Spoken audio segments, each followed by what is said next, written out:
My name is Kendall Flint, and I'm with Regional Government Services, and we're working with the City of Healdsburg on the development of its new strategic plan, which is basically a forward look over the next 5 years of things that the city needs to be investing in. So we're trying to get as much information as possible from as diverse a group as possible to help the City Council really form some of those decisions. Now, tonight is the first of 3 speaker series, and we have 3 different topic areas that we'll be exploring throughout the month. Tonight, we're going to be talking about economic diversity and the balance of different types of businesses and types of employment opportunities that would be good for this community. We have a really good panel, and we're going to be turning over to them in just a moment, but I just want to introduce everyone.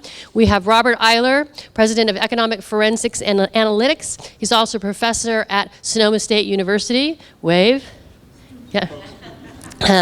David McCallion, who's actually the city manager here in the city of Healdsburg and has had a lot of experience with economic development as well. I think everybody knows David, yes?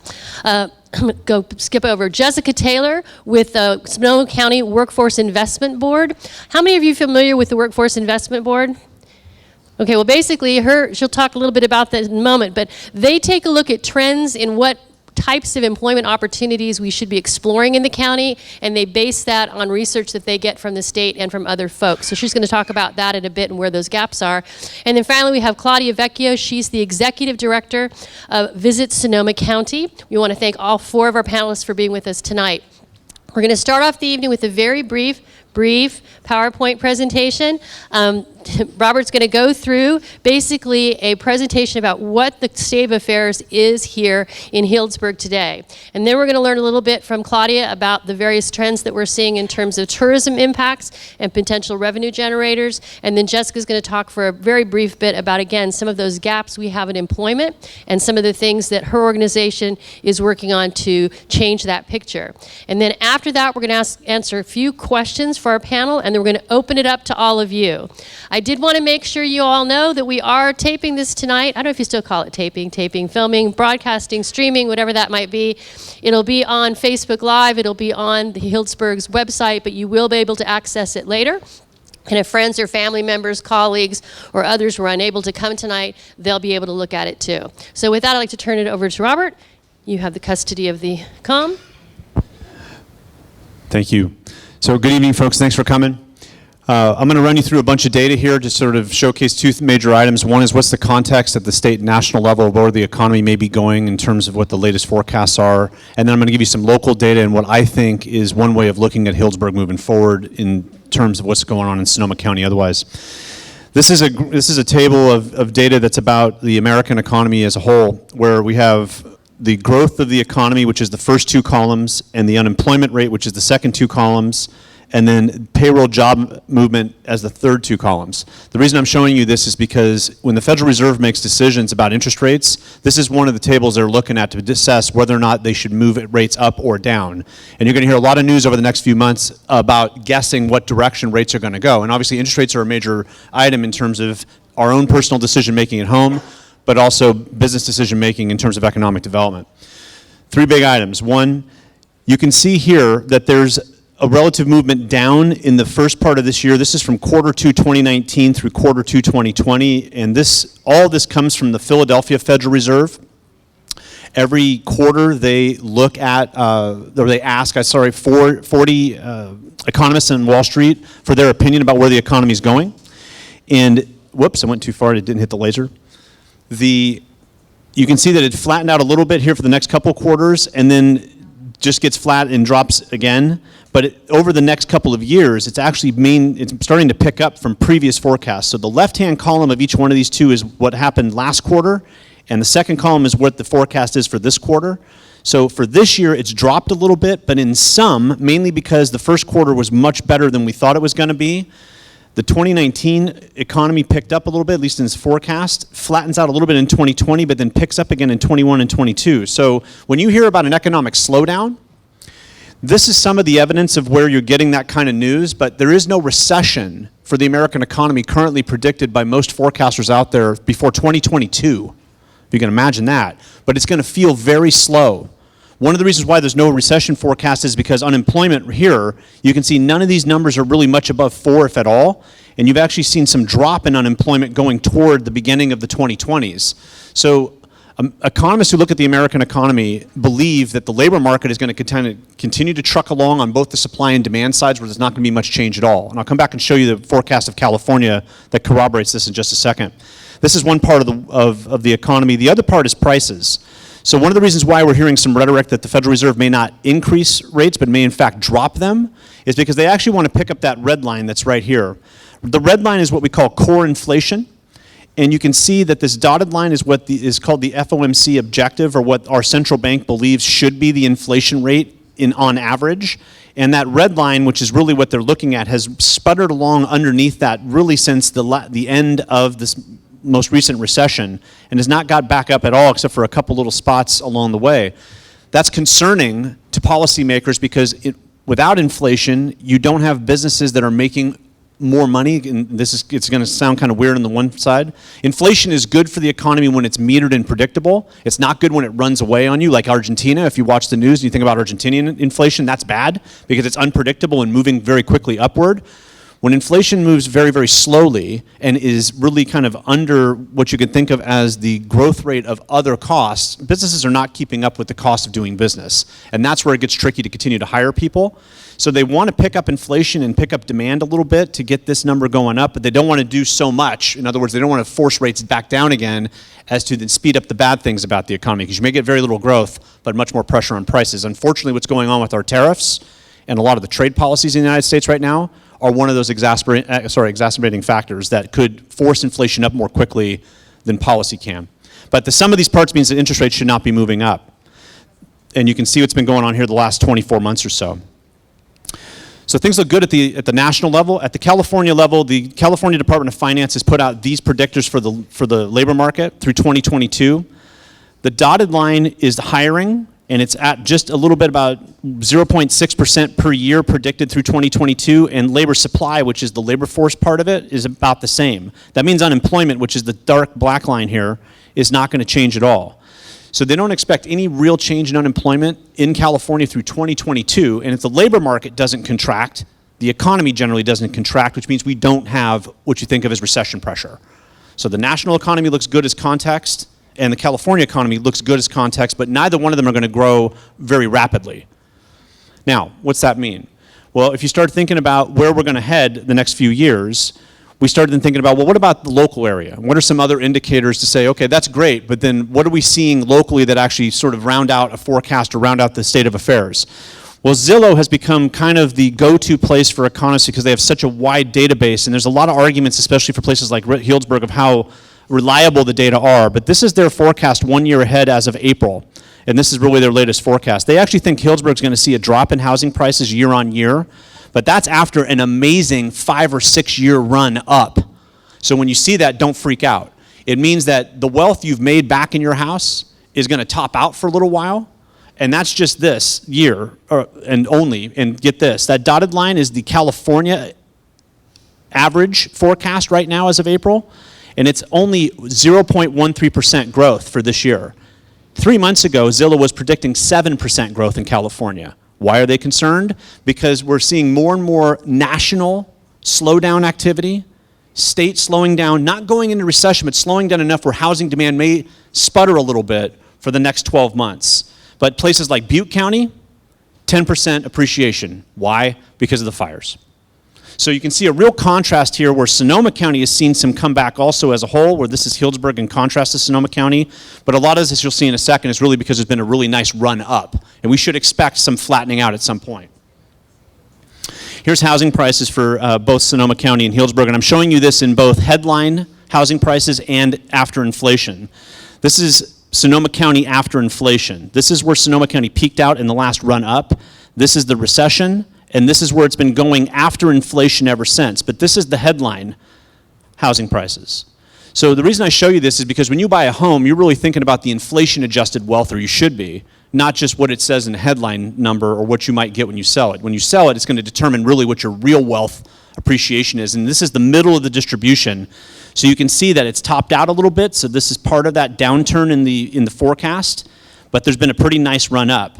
This is Healdsburg in contrast. That's the current price in Healdsburg, and that's the real price. So there's a steeper downturn, but there was also a much faster run up of prices. And the key is that if you look back, if this was the top of the hill in Healdsburg after inflation in 2006, this is where we are right now. We are above the top of that hill. So if you purchased in 2006 and you kept your house, you've now recovered all the inflation-adjusted wealth that you lost in the recession, and you kind of won by staying in your house, if you will.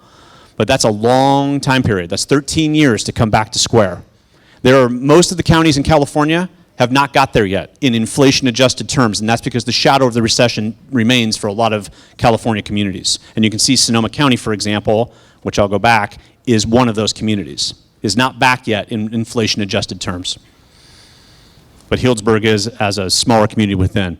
This is Napa County in contrast.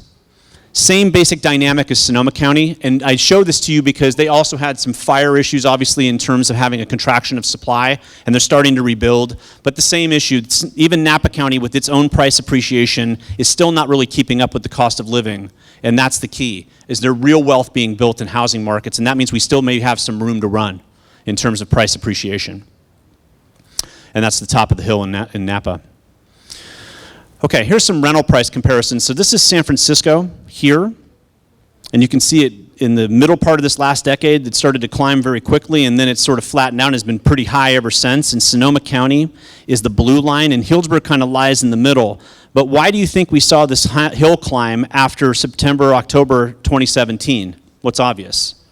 The fires actually provided some dubious gains to folks that are renting their homes or renting apartments here in Healdsburg, but you can also see that it's flattened out a little bit because people who moved here probably moved here with insurance and have now started to make choices to wherever they're going to live permanently, and you've seen some flattening back out. But Healdsburg generally, at least in this decade, has separated itself from the Sonoma County average or the median rental price over time. And that's likely to continue. But it gives you a sense of how things have gone up. You can see 2011, we started at about $2,000 for the median rental, and now we're just about $3,000 a month, okay? But that's over almost a 10-year stretch, and Sonoma County has almost the same ascension. Here's some summary data about what at least a company called economicmodeling.com, or you may know them as EMSI. I think that the Workforce Investment Board uses EMSI sometimes to pull labor data. This is what they say about Healdsburg, that Healdsburg has about $1.5 billion of income generation from its businesses, which is about 5% of the Sonoma County economy. About 11,000 people working here, and population just a little bit over 12,000 people. About 14% the size of Napa County. So if you think about a similar based economy in terms of diversity, Healdsburg's economy is about 14% the size of Napa, to give you even more contrast, but about 5% of the overall county economy here, where Sonoma County is just a little bit over 30 billion. These jobs do include the self-employed, and I'm going to come back to that in a minute. So these jobs are a breakdown of the industries, because I know a lot of what tonight's about is economic diversity. Healdsburg actually has pretty decent diversity in terms of some of these industry level data. And you can see manufacturing, most of this is in wineries. There's some real estate businesses that have actually built back up as the real estate run has taken place. Financial firms have come in also. Construction's had a pretty good growth. And this is from 2013 to 2018, and I sorted these by the change in jobs, which is this third column here, and I bolded the ones that seem to be the most robust, even though wholesale, which mainly caters to the wine industry and to providing sort of distribution services to restaurants, I've also seen some growth. This is sort of classically, if you closed your eyes and thought deeply about Healdsburg, this is classically what you think about as diversity. Restaurants and hotels, healthcare, construction, finance and real estate, and wineries, more or less. But you can see down below there's some more mix. Retail is in here, but hasn't grown that much. And this data is also meant to give you some of the annual wages of somebody who works at these in these industries. This is the average earned in those industries. You can see the stark contrast between, let's say, restaurant jobs or hotel jobs and working in finance and insurance. Yeah, so there's the diversity there. I highlighted and put in red transportation and warehousing. Funny thing about the last 10 years is because of the advent of Uber and Lyft, we've actually seen a lot of businesses spring up in the data in transportation and warehousing. In California, almost 90% of the growth of new self-employed businesses is in transportation. Why? Because we've had this amazing explosion of people who have a side hustle, if you will. And so we haven't really seen much of that in Healdsburg, which is actually kind of intriguing.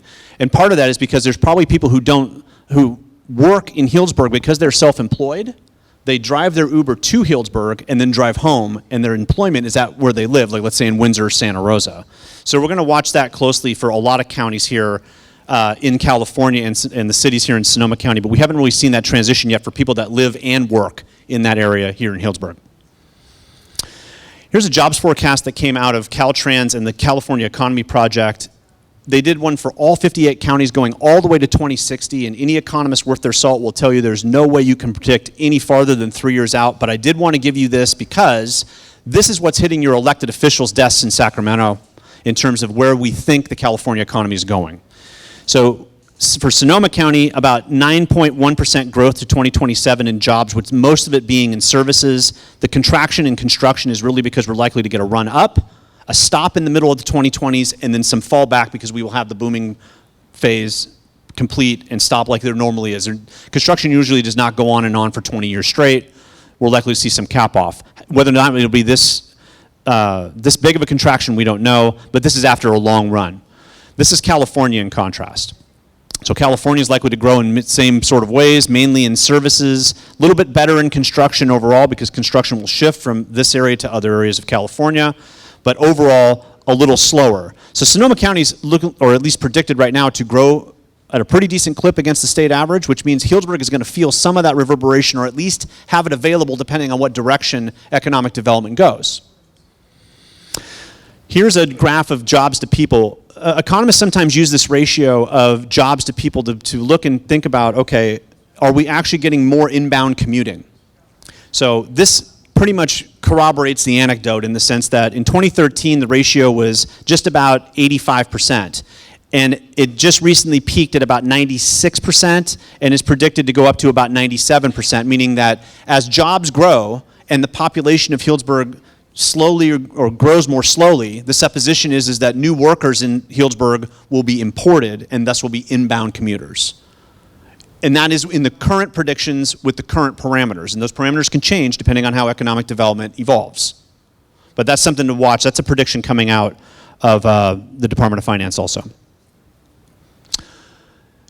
Department of Finance also predicts where people are going in terms of changing their location county to county. This actually shows the change in Sonoma and Napa County. So you can see that for Sonoma County, which is the blue, after the 2016-2017 fiscal year, or after July 1, 2017, we saw a drop going into the next year, and most of this was fire related.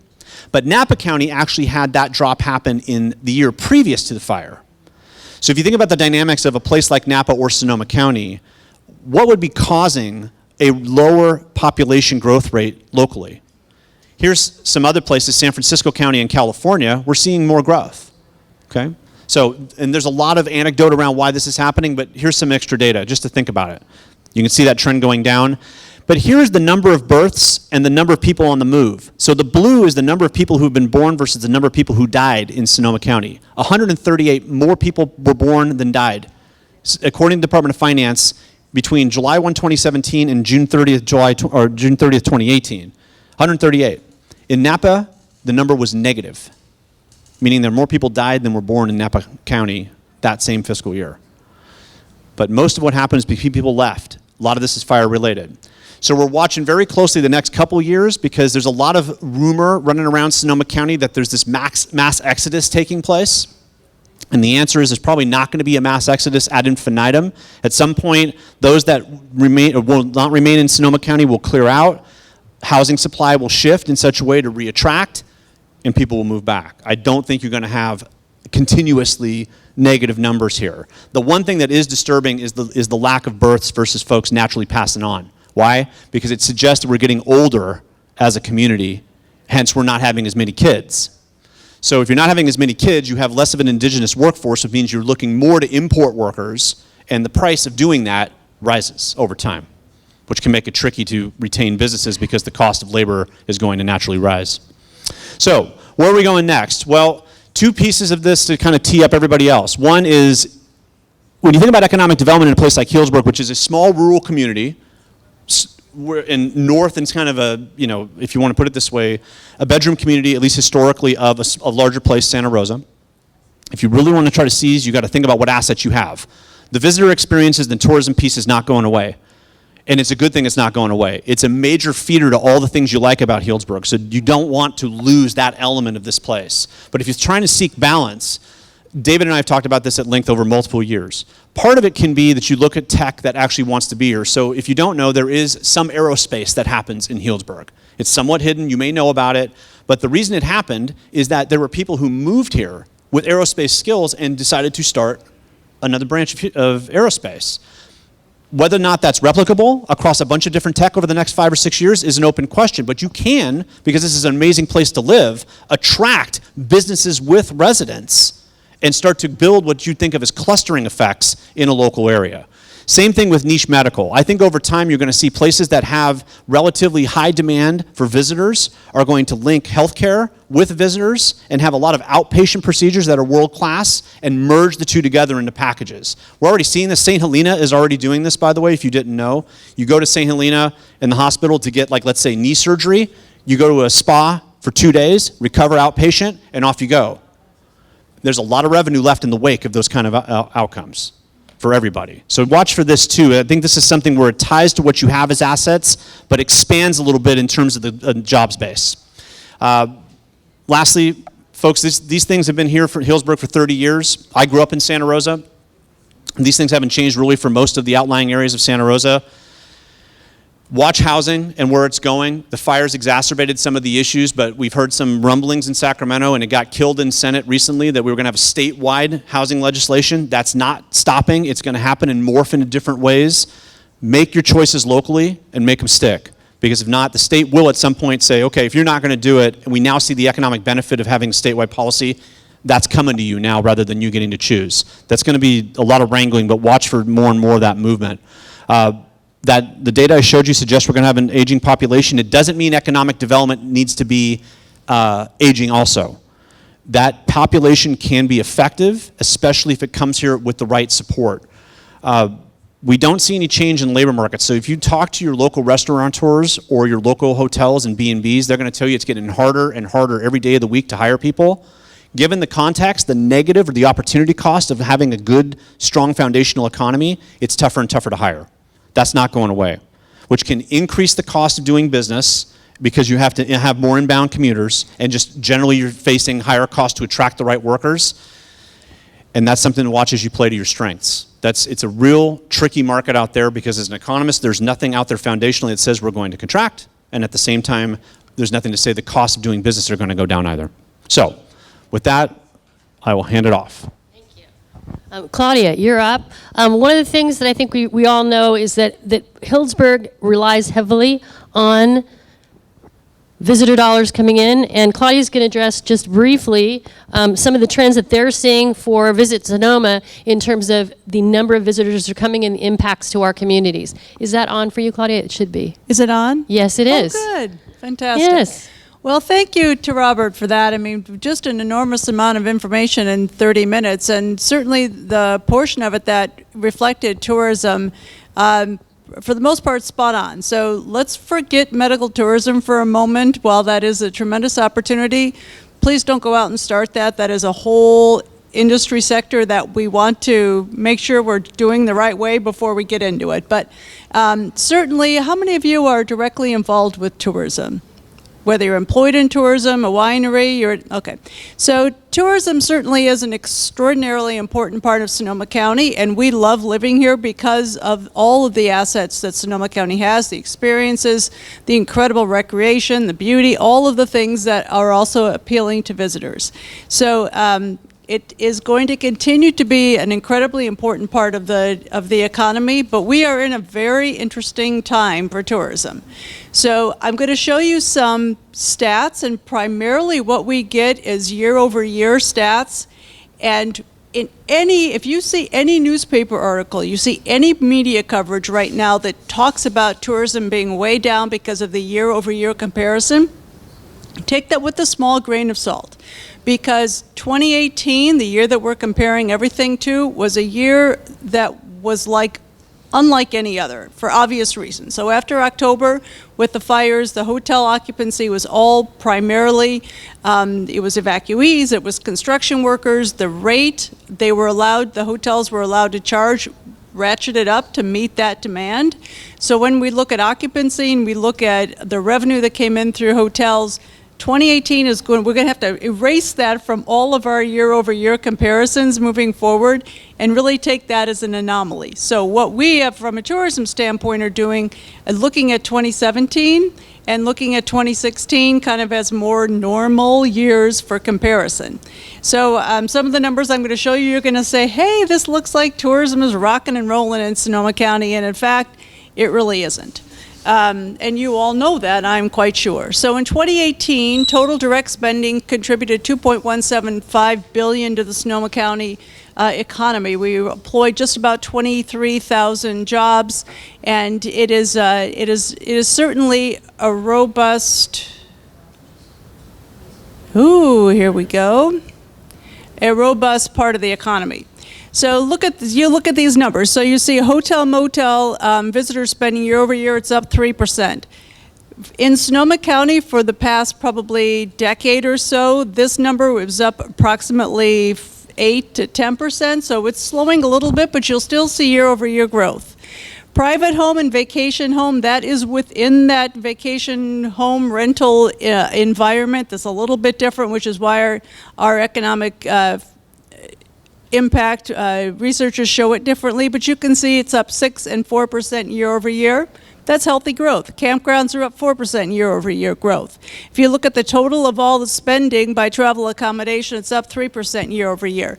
But I would caution you again, because that is a very unusual year. So we'll take these numbers for what they are, but I just again say this is not a year we necessarily want to be looking at comparisons. So visitor spending by commodity, you can again see that each and every one of those areas was up a hefty amount. So local transportation certainly being a key part of it, and one of the tremendous opportunities we have as a county is within the air transportation. So with the new direct flights we have into Dallas and into Denver, and the airport is constantly talking with new air carriers and current carriers to add new flights, that's an extraordinary opportunity we have. So as we look at this, as we look at tourism, and as we look at how we approach marketing tourism. So I know there's been a significant amount of talk about over-tourism, about these tourists who are coming in primarily on the weekends. They're clogging streets, they're causing noise problems. The last thing I want the City of Healdsburg or anybody else to think of as tourists as problems, because they really are here to experience this place.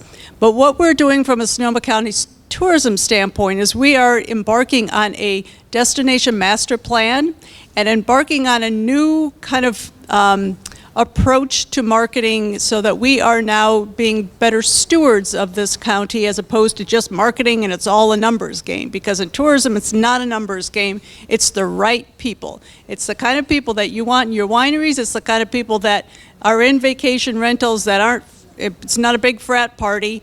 So we really are taking a surgical approach to marketing and trying to get the right group of people here who are going to not only protect and preserve the natural resources of the area, but be those who will respect and be able to purchase your goods and services. So a very different approach than we've had in the past. We need to do something, because we need to, first of all, drive travelers, because I know lots of you have seen business being soft. So have we. So we are doing a much more promotional, driving people through the decision-making funnel much more quickly than we have in the past, and trying to get the right group here. So this is not something that's going to happen overnight. We invite all of you to be involved with this tourism master plan that will be starting in July. Very much like this strategic plan, it really is taking a look at Sonoma County 2.0. What are we going to be in 20 years from now, and how do we make the smartest decisions we can now to get where we need to go. So short term, look at the numbers, know that it's not as dire as the articles say, but know that we are in a place that we have never as a county been before, but Sonoma County Tourism is, I think, taking the right steps to move us forward in the right direction. We'll go That's to it. Jessica.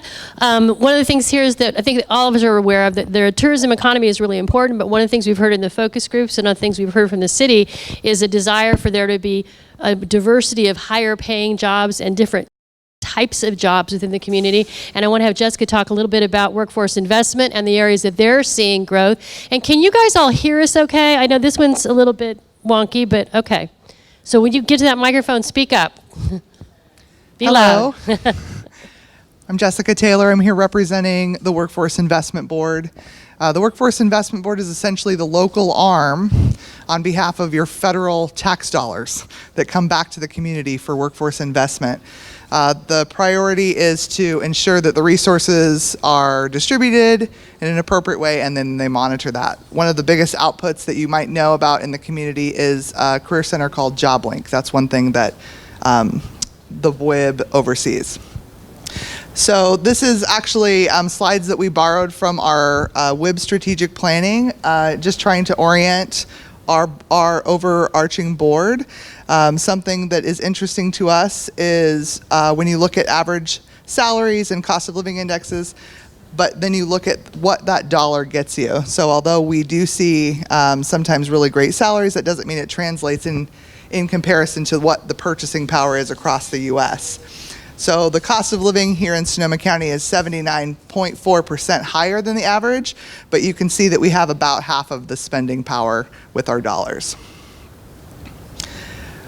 Another area, and I apologize because I know as we're throwing up a lot of data, particularly about numbers, you might notice that things are a little different. It does kind of depend on the quarters we pulled and the data source, so please bear with me on this. So here are some of the top industries throughout the county. Again, we look at the county as a whole, looking for where jobs are growing. One of the primary mandates with the board is to ensure that the investment reaches people who are not accessing upward mobility, opportunities for upward mobility. So a lot of times we're looking for where can you start today and where could this lead you as you progress through your career. So we're very interested in the pathway of a career rather than just one stopping point. Something that probably won't be surprising is that you see that as you have more education, you're able to earn more money. This is true. However, we see gaps in all categories. There are not enough workers in a lot of the categories. And if you notice that for many of them, you don't need to go necessarily to get even a bachelor's degree or beyond, but 2-year degrees can work. Dedicated vocational training also works. And then I found this actually very fascinating the first time I saw it. What this is showing you are, on the left, different occupations, and on the right, the number of people that are here currently that could fill the occupation. So if you see numbers to the left, like towards the bottom, and I'm gonna pick manager all other because I feel like that's my job. Apparently there are several hundred people in this county qualified to do my job and potentially competing for it.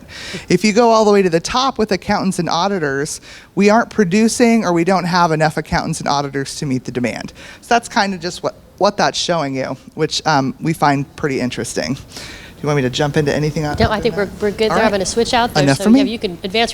David, I'm going to give this to you because I'm going to go to you next. I'll take that. I'm a little bit louder than other folks, and that mic is a little bit stronger, so I'm going to switch with David. We're going to spend just a few minutes asking a few questions of the panel, and then I'm going to open it up to the group. But David, I want to start with you. What do you think the biggest challenge is for a city like Healdsburg in terms of moving forward with this economic diversity?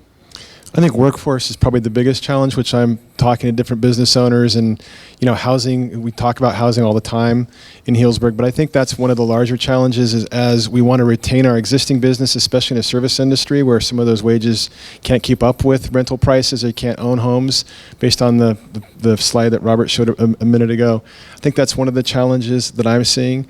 I think the other challenge, which I've seen for a number of years, it's getting more acute, I think is this tension between folks who live here or who have lived here for a period of time and are visitors, and we need to get past that because I think the numbers show that we do rely on those visitors to drive a lot of the services which our community has become accustomed to, whether it's parks, whether it's housing, police, fire, all those types of things. So that's, I think, another challenge.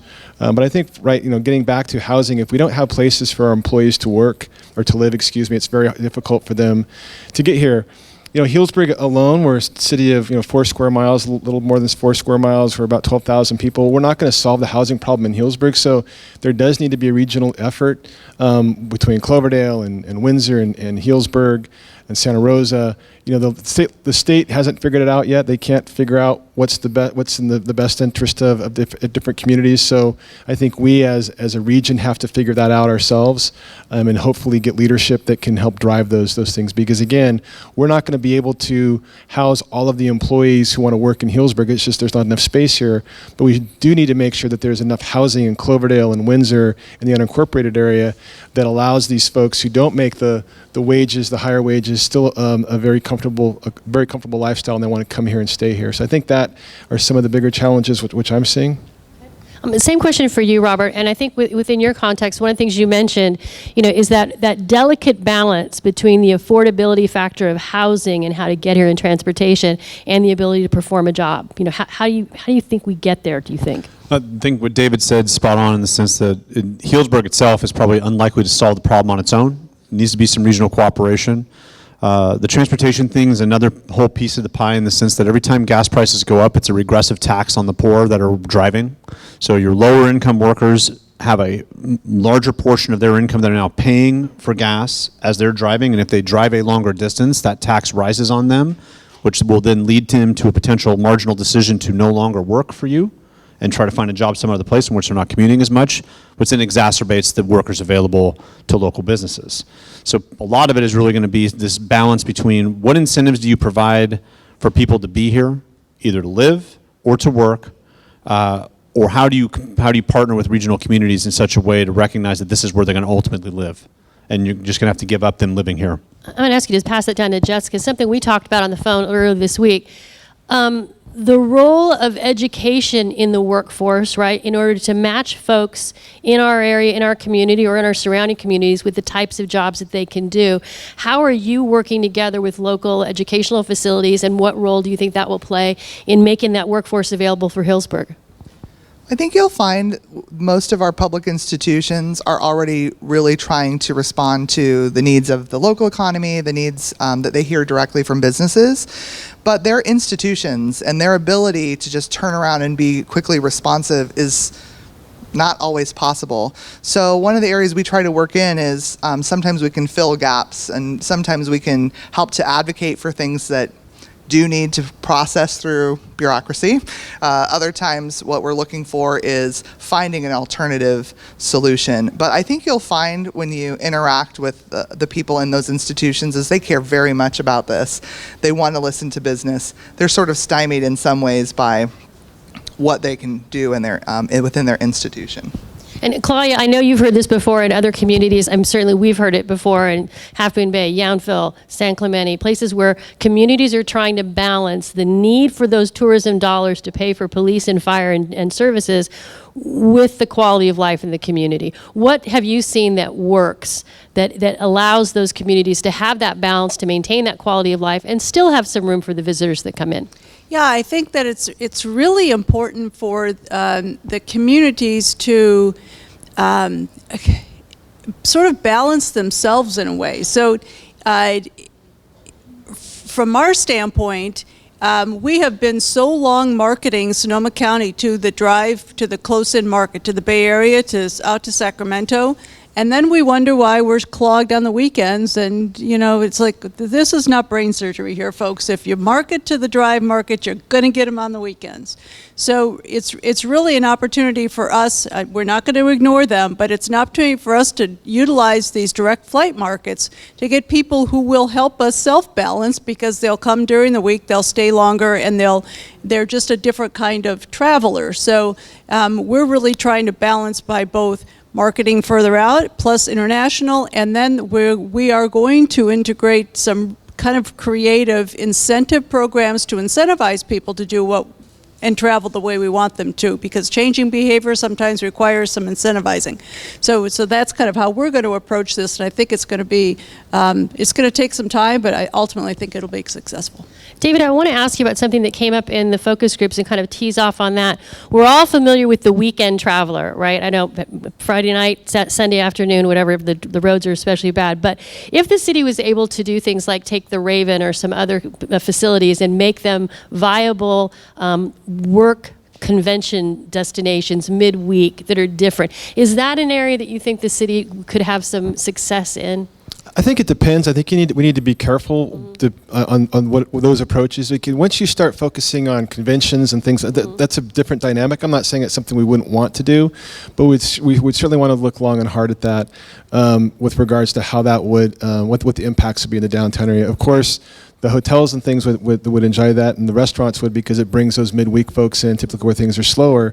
But it also, again, with this tension, I'd want to make sure that there's a plan in place, or a process in place where there's buy-in from the community for that as well. Are there projects or programs or specific plans that might be coming down the road that look at other types of manufacturing, processing, things like that, that would not be necessarily tourism driven, but that would be complementary to farming and agriculture? Yeah, I think clean energy. I mean, you take a look at what the city's doing. I'm sure about my sunglasses. You take a look at what the city's doing. You know, we're embarking on a floating solar program. We've seen more clean energy types of projects coming into the city. I was looking at our permitting process, our business permits, and we're seeing more contractors coming in. So I think there's a real opportunity there, especially in Sonoma County with climate change being a real issue. I think there's an opportunity for the city to really embrace that, especially because we do have our own electric utility. We do have resources to be able to help facilitate that and push that type of those types of businesses. Well, we've got 4 very knowledgeable people up here, and we've got some folks I know have some good questions, just dying to ask them tonight. So I do want to open it up to the group, and if you just raise your hand, let me know if you have a question for our panel that we can get addressed for you this evening. Anybody? Questions? Okay, let me come over. And if you wouldn't mind telling us your name, too, so they can say hi. Yeah, my name's Terry Harrison. I was a winery executive in the 80s, Healdsburg Winery, and I remember very well what happened with a recession there and people not coming up so much for wine, and some wineries went under. And I'm wondering what we're doing to prepare for that kind of a situation again if the economy turns around.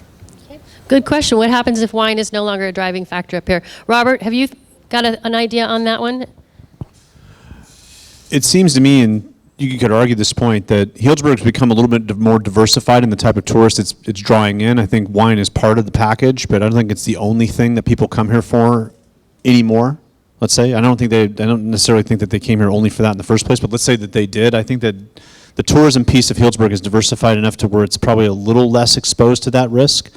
But it's possible, in the sense that if the recession is deep enough, and or I should say when it comes, if it's deep enough and affects wineries as an industry, you might see that. But it would take a double whammy. You'd have to have the tourism leave and the wine sales go all at the same time in such a way to upend the decision to remain in business, which seems hard to believe that it'll happen in mass in the next round.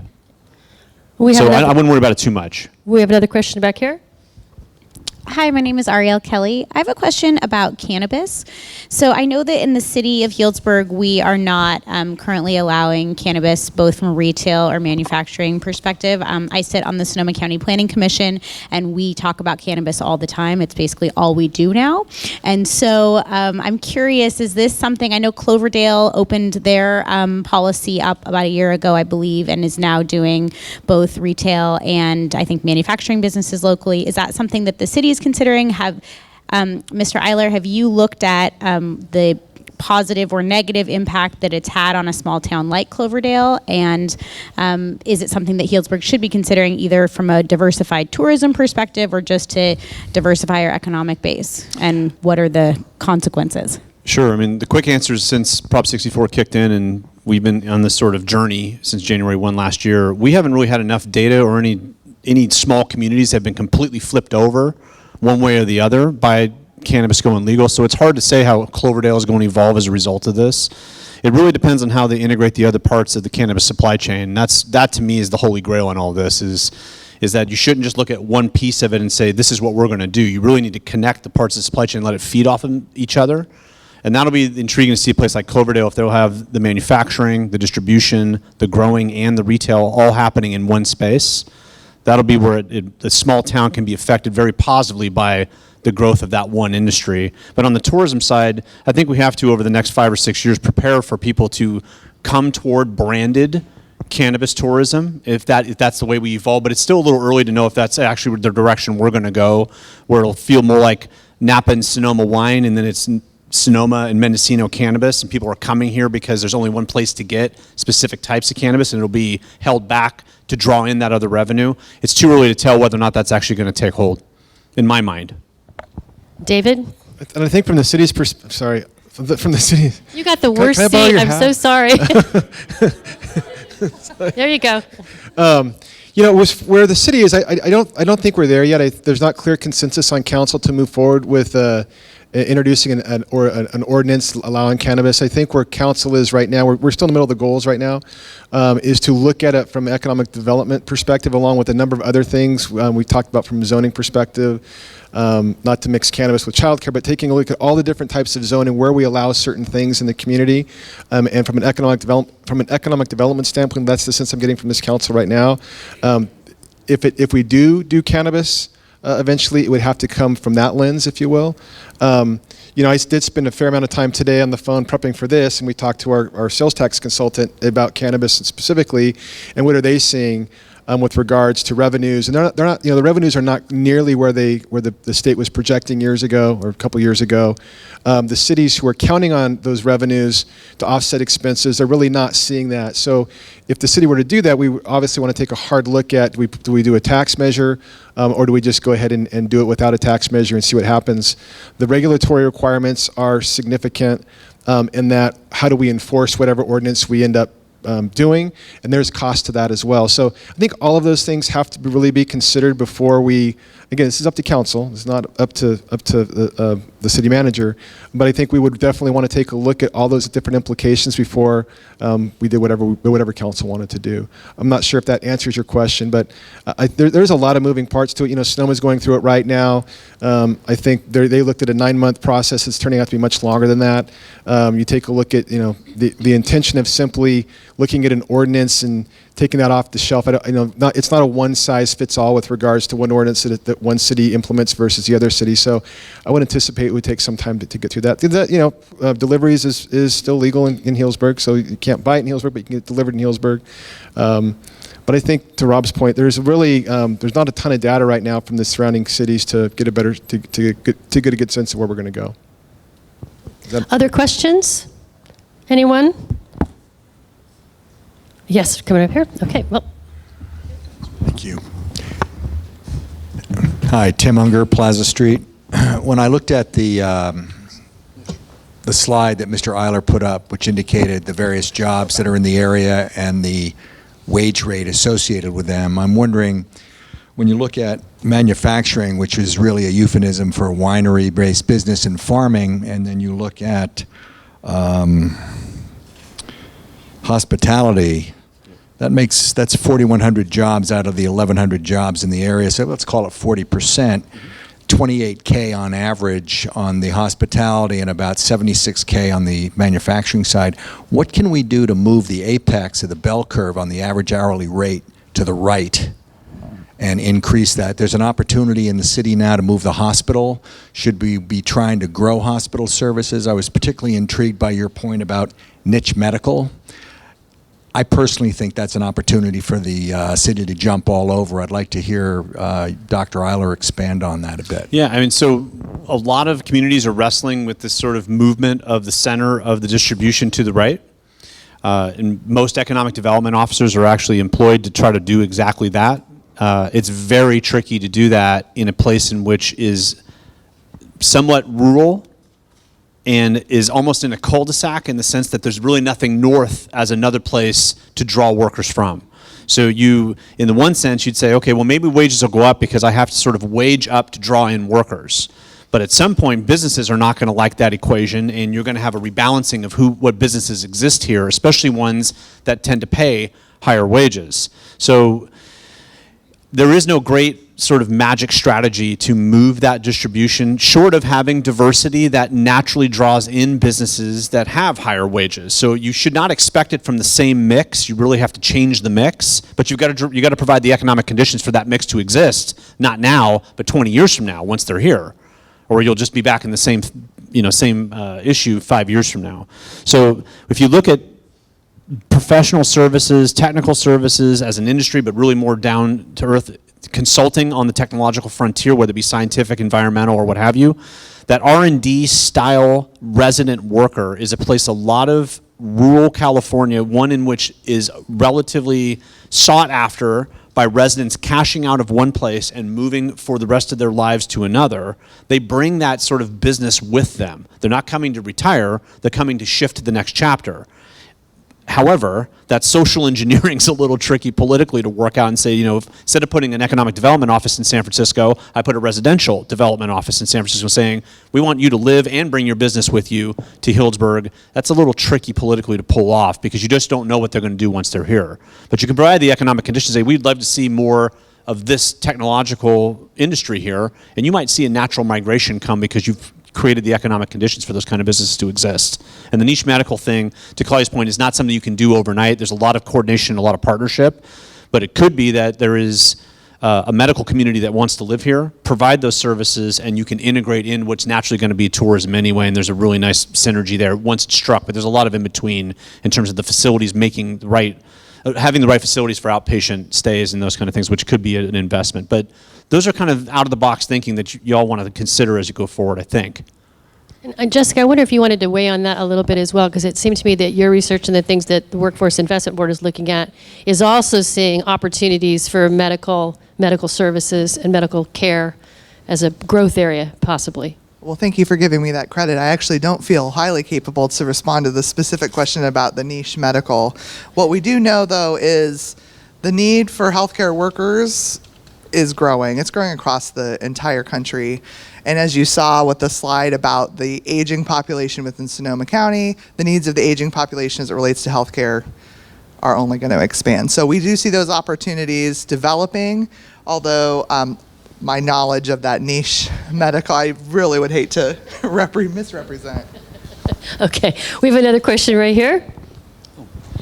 I guess I have a question about, Claudia, you had a number up, and the wineries were included in arts, recreation, and something else, and that was the smallest growth potential, or did you put the wineries in there because we're hurting and only the arts and recreation keeps us afloat on the numbers wise? It seemed to kind of a positive spin. So because, we all talk about wine country, wine tourists, they're the bane or our salvation. And yet in your numbers, they didn't exist. Yeah, so that the economic impact data that we get is from a group that contracts with Visit California, which is a statewide tourism office, and they then extrapolate out Sonoma County, and so it's not a Sonoma County specific thing, so we don't get our particular segments outlined like it would be if we did it ourselves. We are working with them to do a secondary study that really does hone down by municipality and by our own segments, but that's a separate study that I don't yet have that information for. Maybe you can talk about the health of the wine business as well. Health of the wine business, I'm saying that out loud so it goes to the... So sort of two major points there. One is that global demand, they said, at least what you see in the data, has flattened out a little bit. And the wine industry seems to go through an 7 or 8 year cycle where you oversupply, then you have over demand, and there's this game you get to play because you ramp it up when you think you've got the market, and then it slows down again. The tariff situation with China is not helpful. And as the Trump administration blindfolds itself, spins around 3 times, and picks another country to try to potentially have trade policy ratcheting up taxes, you're going to see some nervousness, I think, with the major players in the wine industry of expanding too far internationally because they just don't know what price environment they're going to be in. So you might see some sort of artificial slowdown based on a lack of want to invest in new markets because you just don't know how competitive you're going to be until things settle down trade policy-wise. But I think the next few years are going to be slightly more difficult in the wine industry. And then we'll see how the next phase goes. And it won't necessarily be completely tied to the economic outcomes, but as our economy slows down, you're probably going to see some natural demand contraction in the industry. But it's been a pretty good run this decade. So it really depends on how many of these wineries sort of built a war chest and and sort of dialed in the supply and demand characteristics in a way to get through this. But the tariff situation just exacerbates the uncertainty, unfortunately, to the downside. Anyone back here with questions? Anyone over here? Oh, hello, I'm coming over there. Right there.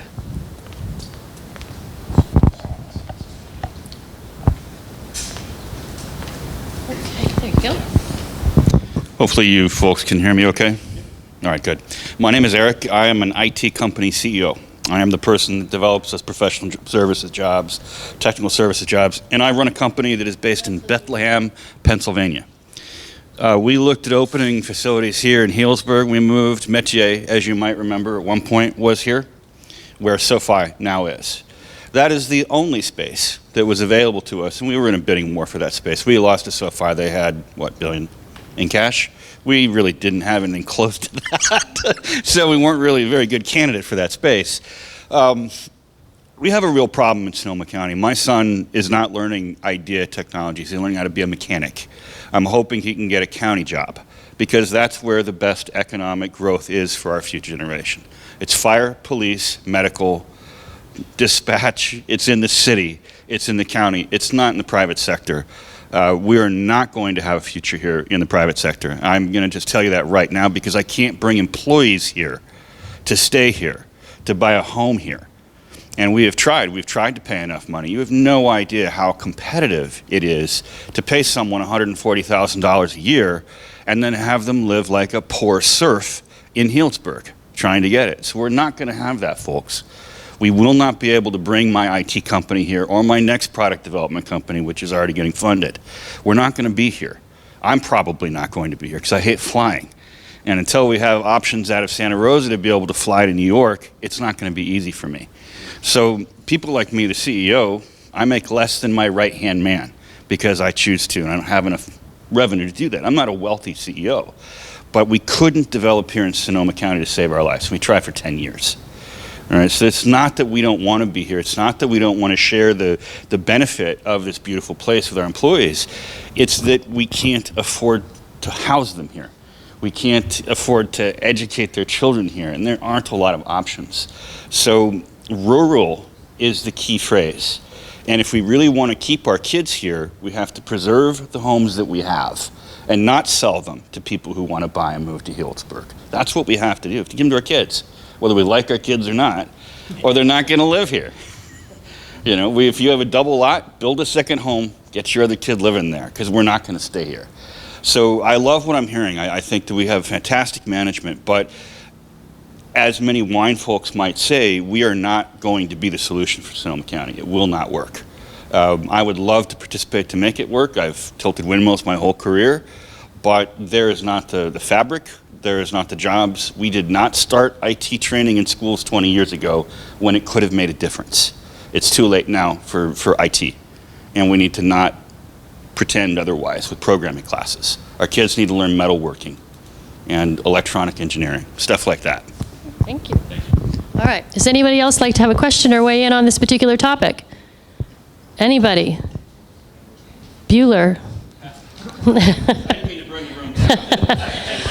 Well, you did. It's not a question. Yeah. I have some comment. Oh, absolutely. Here you go. So to kind of piggyback on what you said about cannabis, I'm a second generation cannabis farmer. I know there's many of us. And I guess to recontextualize kind of the idea of cannabis as a tourist thing, I mean, we grow some of the best cannabis in the world is grown in Northern California.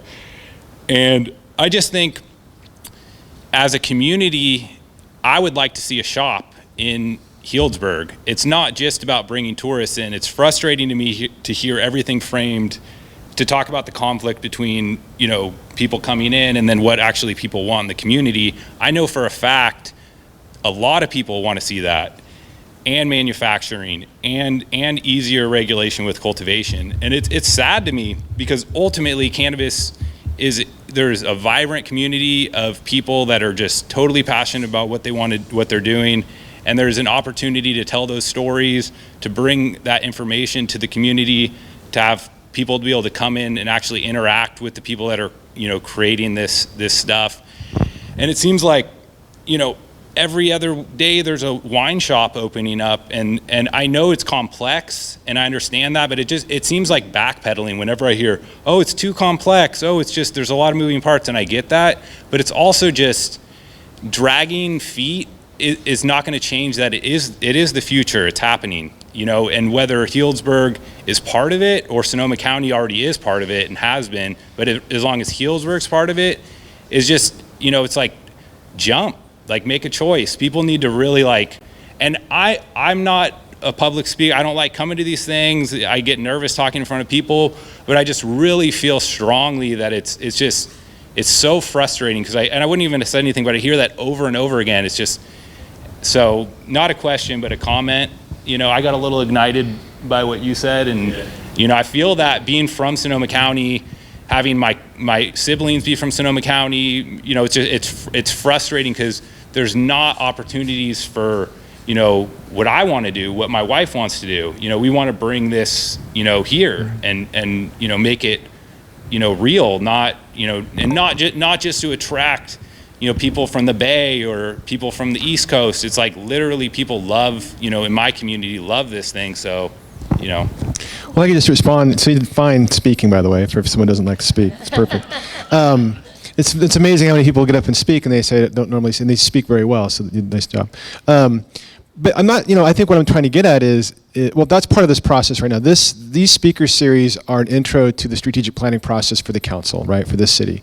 So we're going to have 3 of these, and then we're going to come back in August and September with more focus groups and talk about what we want to be, what we want to do over the next 5 years. And cannabis, I'm sure, will be part of that discussion. I know council's been talking about that during the goal setting. There's 2 council members that would very much like to have cannabis moving forward. There's a few others which aren't quite there yet. So I think that we're in the discussion. Not sure where that discussion is going to go. But you're right, other cities are doing it. If it's something that the council directs staff to do, we'll do it. If council directs us to do something else, we'll do that as well. I think what we need to do as a community regarding cannabis is, why do we want it? And if it's just to have it, to your point, if we want to do it from a revenue perspective, what are the reasons for it? We need to identify what that is. And then from there, we can go from there based on what council wants to do. So it is, when I say it's complex, it's not overly complex because other cities are doing it. But it takes time. Maybe a better answer is it takes time to get those things done. It's not the complexity, it's the time it takes to do those things. I'm not sure. I want to kind of just jump in for David. We work with a lot of communities all over California, and in some communities, the desire to have cannabis is nothing more than to be able to provide it as something that their residents can buy. Others have looked at it as a panacea for generating all kinds of sales tax revenue to get them out of trouble. And there's a couple firms out there, HDL being one of them, and we're going to provide some information that have looked at that, and I think that's kind of what David said. You got to figure out what the goal is, what the expectation is, and if that realistically fits within the city's capability of making it happen. Because there's some places that have done quite well, and there are others that have not only not exceeded their expectations, but didn't even get there. So it's just, I think it's a good discussion to have, and I appreciate you coming tonight and making those comments. Are there any other questions that people have for our panel? Yes. I was just waiting. Richard Berg, Healdsburg. I think this is for Rob Eiler. I'm curious from your perspective how sensitive Healdsburg's economy is. You talk about it as being pretty diverse, but I don't experience it as pretty diverse in spite of the fact there are some businesses hidden in Healdsburg that a lot of people don't know are there. Aerospace is one.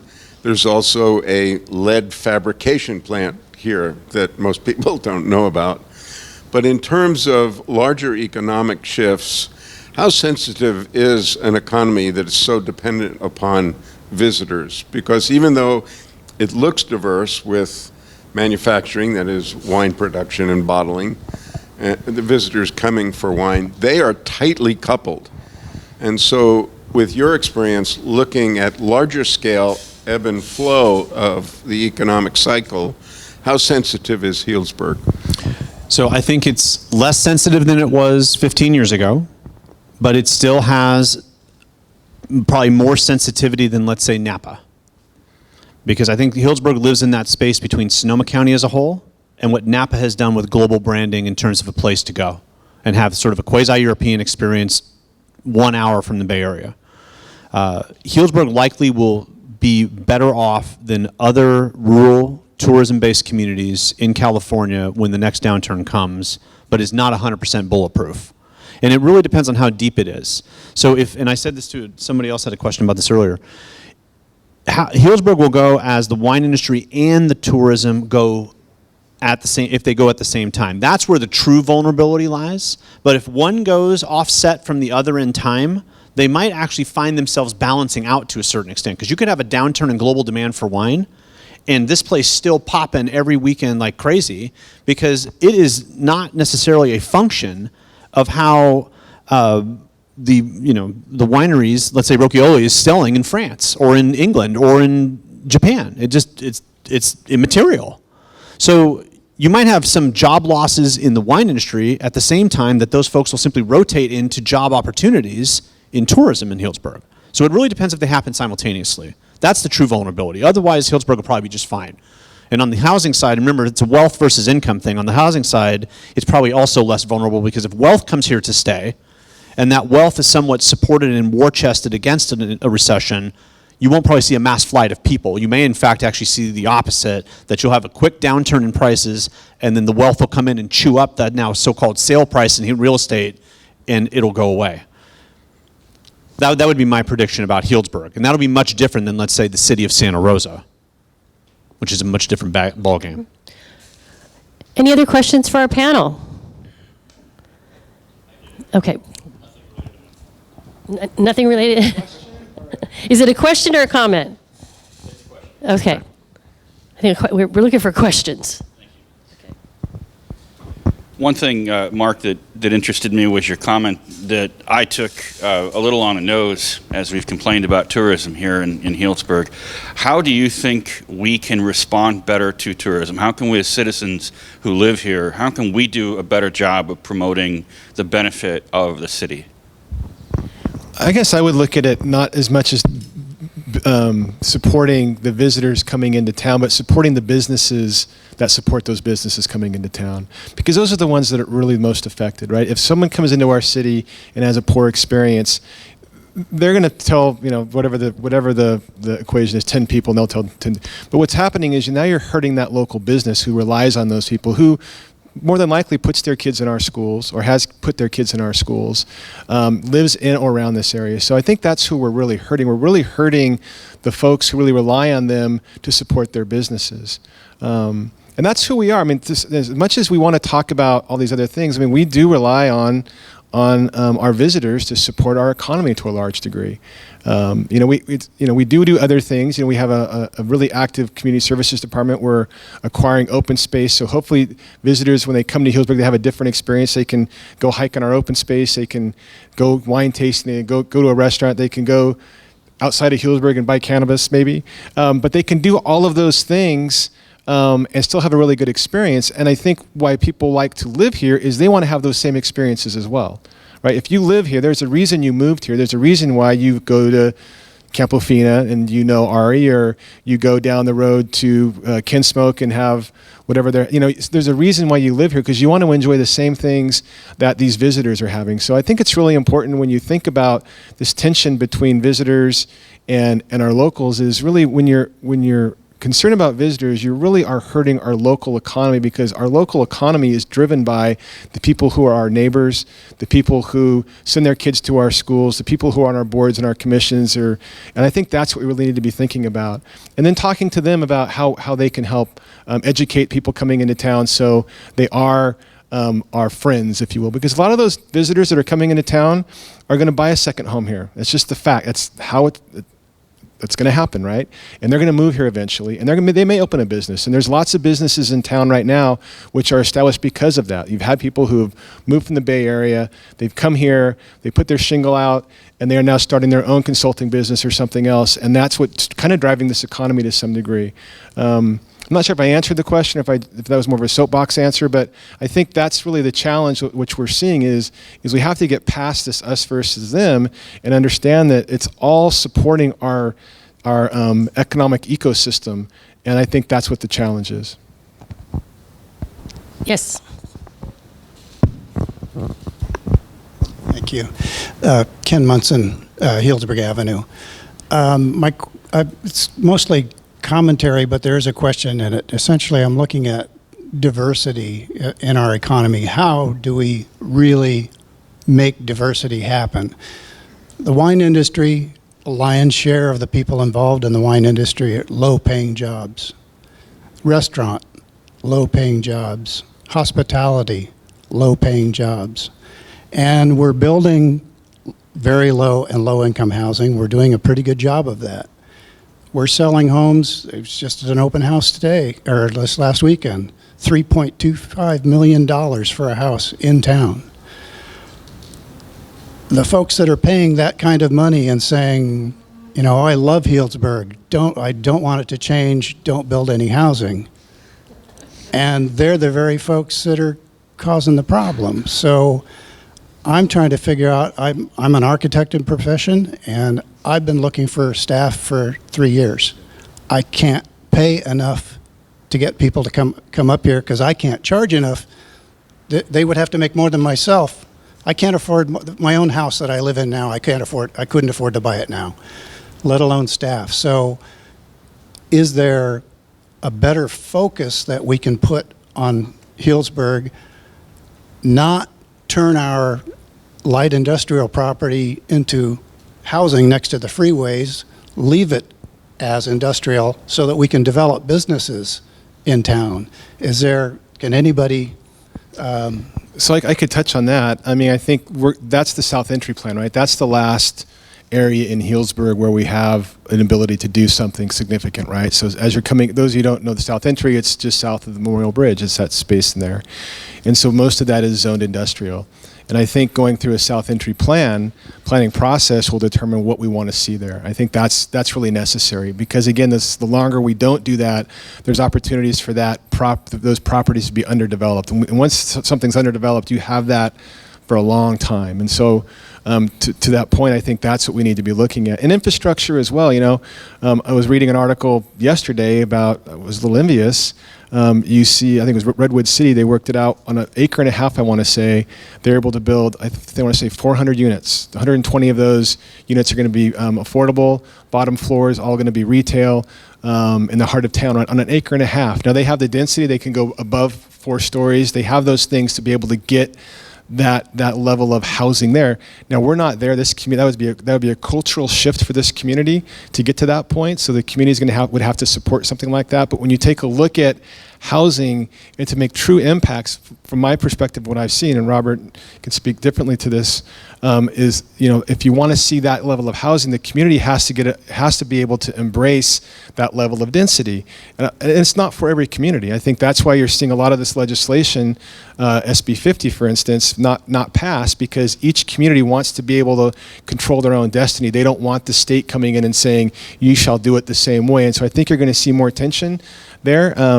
But I think as long as, I'm not sure I answered the question, but I think that's some of the challenges. We have a growth management ordinance which really prohibits the level of, the number of housing units being built at one time, and our zoning really doesn't allow the densities which would really have a huge impact on housing. But I think from my perspective, housing is driving a lot of these issues.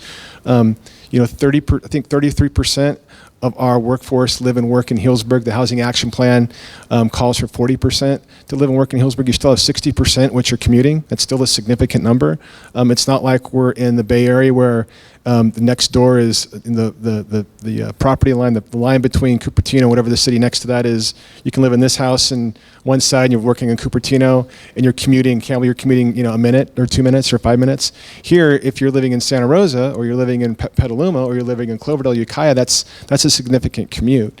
And so I think, housing, 60% of our workforce living in those areas trying to get here is really challenging and smart. Frankly, when that gets here, who knows? But is that even going to solve the problem based on the pricing structure and things like that? So I think there's a lot to unpack with regards to dealing with that.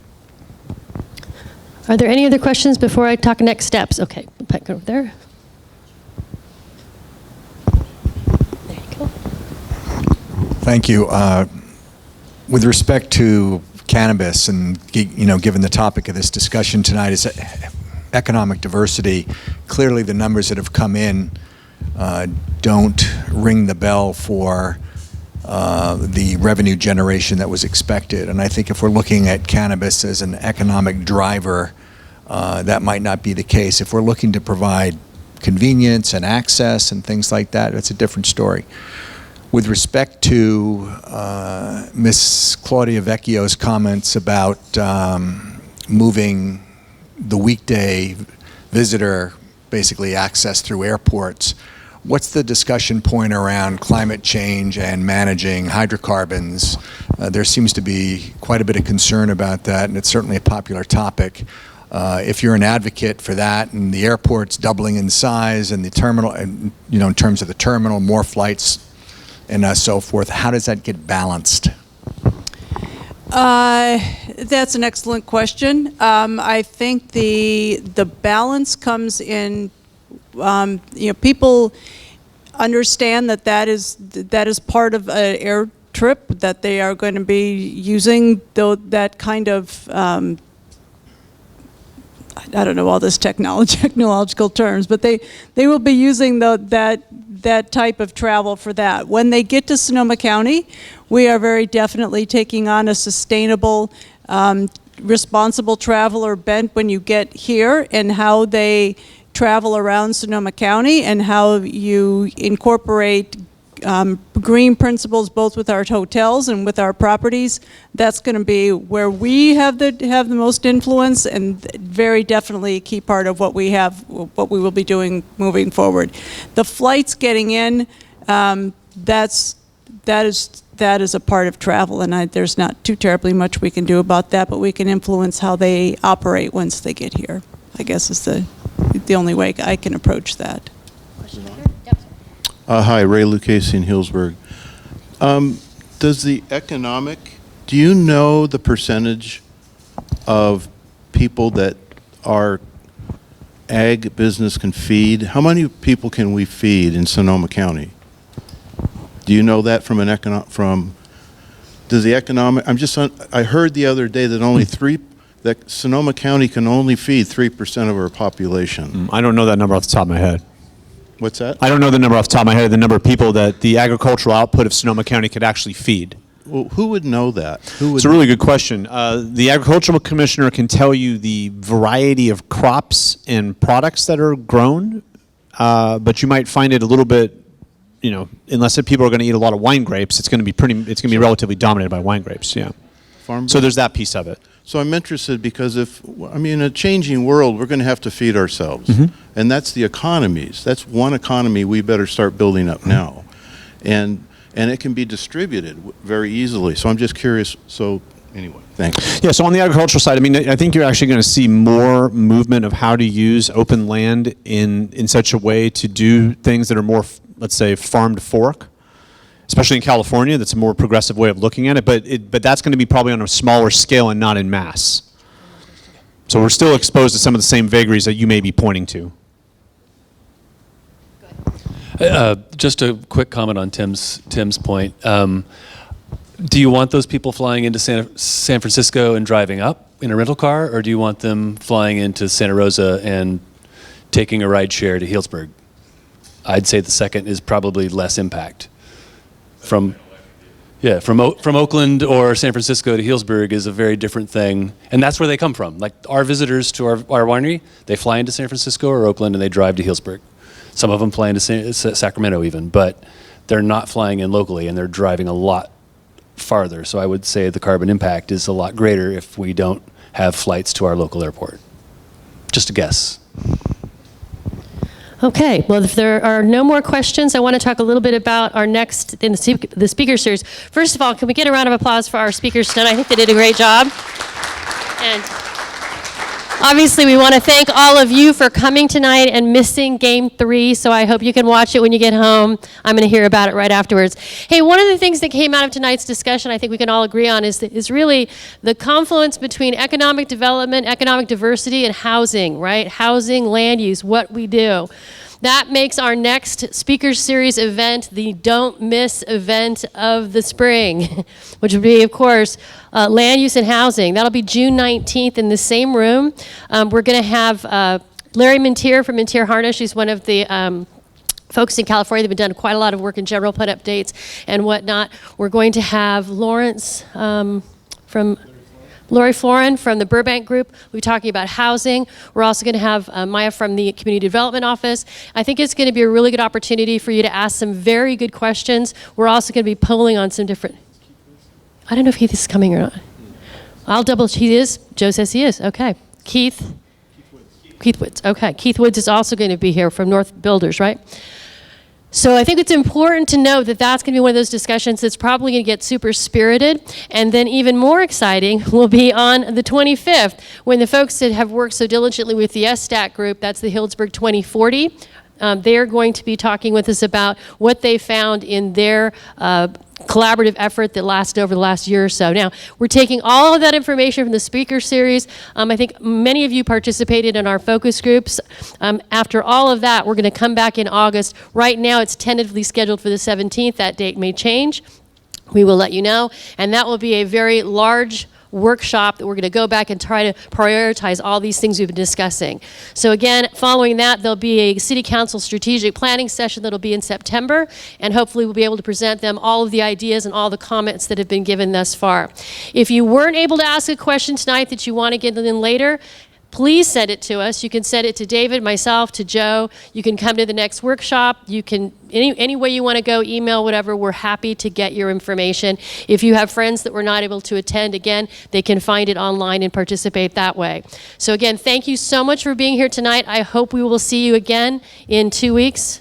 2 weeks, sorry, that should be Wednesday. No, 2 weeks, yeah, Wednesday, June 19th. So have a great Father's Day, and go Warriors. Thanks.